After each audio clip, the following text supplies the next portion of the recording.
Veg Orbis, the #1 weed quitting solution.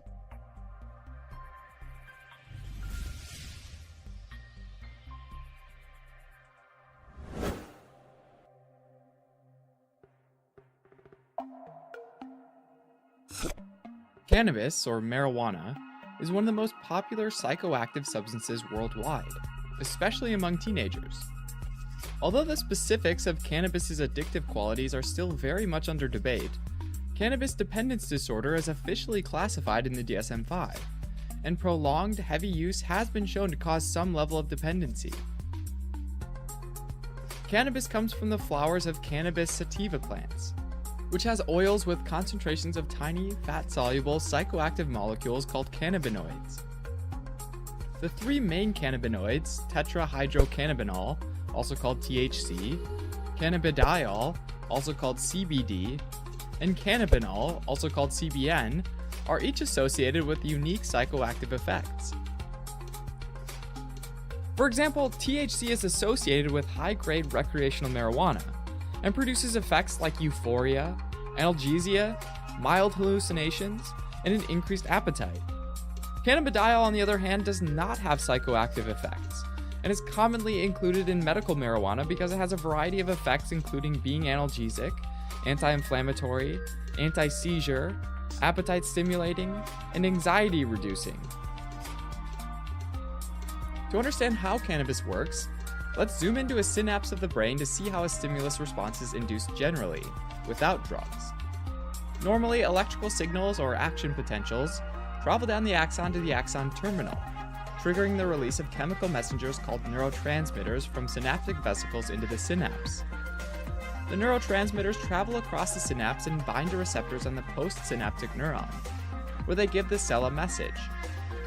After those neurotransmitters have done their job, they unbind from the receptors and can simply diffuse away, get degraded by enzymes, or get picked up by proteins and return to their release site in a process called reuptake. When cannabis is consumed, the cannabinoid compounds it contains bind to cannabinoid receptors, which are found in the central and peripheral nervous systems, as well as certain types of cells, like immune cells. These receptors are normally stimulated by endogenous cannabinoids, also called endocannabinoids. A real-world example is the runner's high phenomenon, in which a naturally occurring endocannabinoid called anandamide gets released during strenuous exercise, making the runner feel less anxious. The way it works is that anandamide is released from postsynaptic dendrites, and it diffuses retrograde, meaning backwards, to the presynaptic terminal where it binds to the cannabinoid receptor. At that point, there are intracellular changes that ultimately lead to a change in the flow of calcium and potassium across the presynaptic cell membrane, which inhibits depolarization. So the presynaptic nerve terminals stop releasing neurotransmitters like GABA and glutamate, which reduces neuronal excitability, a process called presynaptic inhibition. In summary, anandamide from the postsynaptic neuron basically pumps the brakes on neurotransmitter release from the presynaptic neuron, and the result is a feeling of calm. Because THC has a similar chemical structure to anandamide, it can bind to cannabinoid receptors and trick the body into producing a similar feeling, minus the hard work of a strenuous run. In fact, cannabinoids are extremely lipophilic, meaning that they can easily get into the central and peripheral nervous system and can stimulate receptors for much longer than endocannabinoids, creating a prolonged effect. Now, there are two types of cannabinoid receptors, cannabinoid receptor type 1 and 2. Cannabinoid receptor type 1 is mostly found in the central nervous system and is highly concentrated in areas like the cerebral cortex, cerebellum, hippocampus, basal ganglia, hypothalamus, and spinal cord. Cannabinol binds to cannabinoid receptor type 1, slowing down activity in those parts of the brain, which results in mild hallucinations, decreased stress, impaired learning and memory, altered movement and coordination, increased appetite, and analgesia. Activation of the cannabinoid receptor type 1 also activates the body's endogenous opioid system, releasing dopamine into the nucleus accumbens to produce feelings of pleasure and reward, which explains why the pathway can be addictive. In contrast, cannabinoid receptor type 2 is found on immune system cells and peripheral nerve terminals. Cannabidiol binds to cannabinoid receptor type 2, inhibiting their activity and producing anti-inflammatory and analgesic effects.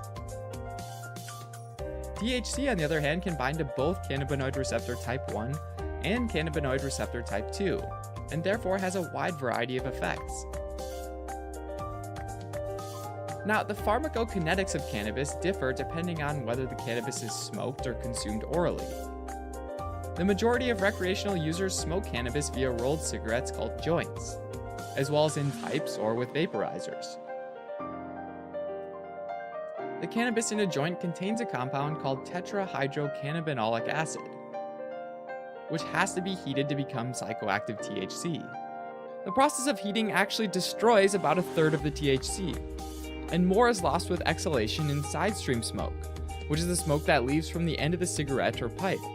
So only a fraction is inhaled and absorbed into the lungs. Inhaled THC goes from the lungs to the bloodstream and gets into the fatty tissues of the brain and body where it can accumulate. That's why the effects of smoking cannabis can be felt within minutes and can last several hours. Edibles, on the other hand, are consumable products that contain cannabis, and they also have to be heated to transform tetrahydrocannabinolic acid into psychoactive THC. When a person consumes an edible, digestive enzymes break down the majority of the THC, leaving behind only a portion of the THC to get absorbed into the bloodstream. Blood from the gastrointestinal tract gets delivered to the liver, where THC gets metabolized, and it leads to the formation of 11-hydroxy-delta-9 THC. This is a psychoactive metabolite even more potent than THC because it can more easily penetrate the blood-brain barrier. This largely explains why individuals who consume cannabis rather than smoke it experience more intense psychedelic symptoms. Alright, let's step back for a second and say that you're at rest, without anything stimulating your reward pathway. In this situation, your brain keeps your heart rate, blood pressure, and wakefulness in a normal state, called homeostasis. Now let's say that your boss sends you a text. All of a sudden you might feel sweaty and flushed, and your heart rate might jump a bit. You're now above your normal level of homeostasis, because something's changed, right? But it doesn't stay that way for long, and after the text, your brain brings things back down to baseline. With repeated cannabis use, a few things start to happen. Let's say you smoke or ingest it at a specific time and setting, like on the porch at 6 p.m. after dinner.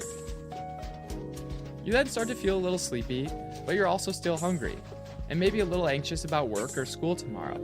So you grab an after-dinner snack, tune into a TV show, and zone out until you fall asleep. Now, your brain picks up on that pattern. Next time at 6 p.m. on the porch, your brain reminds you of the great time you had last night eating chips and watching Netflix in bed while you were high, making you want to do it all over again. Now let's say that your 6 p.m. after dinner porch time rolls around, but you don't have any cannabis. In that situation, you're still anxious about work tomorrow, but you have no cannabis to distract you and make you feel tired, so you can't sleep. You feel irritated, and end up feeling even more anxious than you did the past couple nights when you were able to smoke. When you stop using cannabis, you might experience mild withdrawal symptoms like cravings, irritability, anxiety, and difficulty sleeping. These symptoms, though, aren't lethal because there are very few cannabinoid receptors in the brainstem, so respiration and vital signs are unaffected by cannabis use, but they can be pretty uncomfortable. Discomfort and craving could make you want to smoke again, and lead you to develop that pattern of problematic use and dependence. Teenagers have a particularly high risk of developing cannabis dependence because the developing brain's reward centers are more sensitive to the rewarding effects of cannabis. Remember, neurons that fire together wire together. People who use cannabis heavily from a young age will end up with different reward pathways than those who don't. Problematic cannabis use and dependence are characterized by behaviors like smoking more often or for longer than you intended, being unable to cut down, spending excessive time finding or using the drug, and craving cannabis. You might also have a problem if your use negatively affects your ability to work, go to school, stay physically safe, or have a positive home life and healthy relationships. especially if you continue to use despite having those problems. Finally, you might be dependent on cannabis if you develop tolerance to its effects and need more to feel high, or if you experience withdrawal symptoms. Severe cannabis dependence has been associated with the development of anxiety and depression, as well as psychotic disorders like schizophrenia. It is difficult, though, to establish causality, and it's also possible that individuals already predisposed to mental health problems may be using cannabis to self-medicate.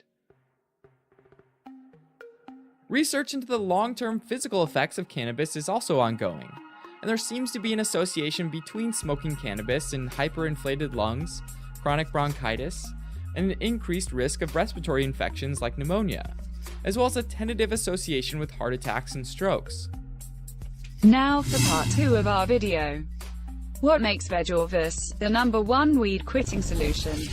Let's start with the supplemental facts and review every nutrient that goes into the making of Veg Orbis. Veg Orbis has over 13 premium herbs, vitamins and minerals.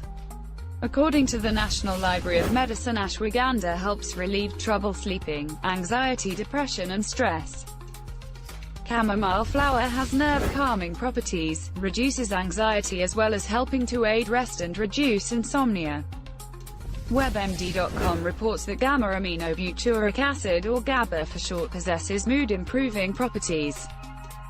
5-HTP, a natural relaxing supplement, helps relieve tension, headaches with soothing anti-anxiety properties and more. St. John's wort may help mild to moderate depression with fewer side effects than prescription antidepressants. Calcium is a chemical element that is critical for good health. Deficiencies cause irritability, anxiety and depression. Magnesium helps anxiety, apathy, depression, headaches, irritability, restlessness, talkativeness, and sulkiness.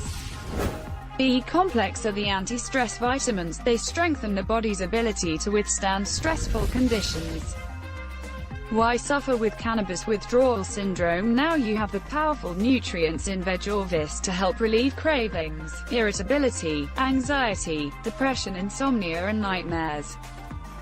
Veg Orbis is a premium quality dietary supplement and the #1 weed quitting solution. Veg Orbis is made in the USA and manufactured in an FDA-registered facility. Customer service, quality production, order filling and processing is our top priority. So now you know exactly how weed works on the brain and body when you quit cold turkey. And you also know exactly how the herbs, vitamins and minerals in Veg Orbis work to help relieve cannabis withdrawal syndrome. So which one sounds like the most successful way to quit smoking weed to you?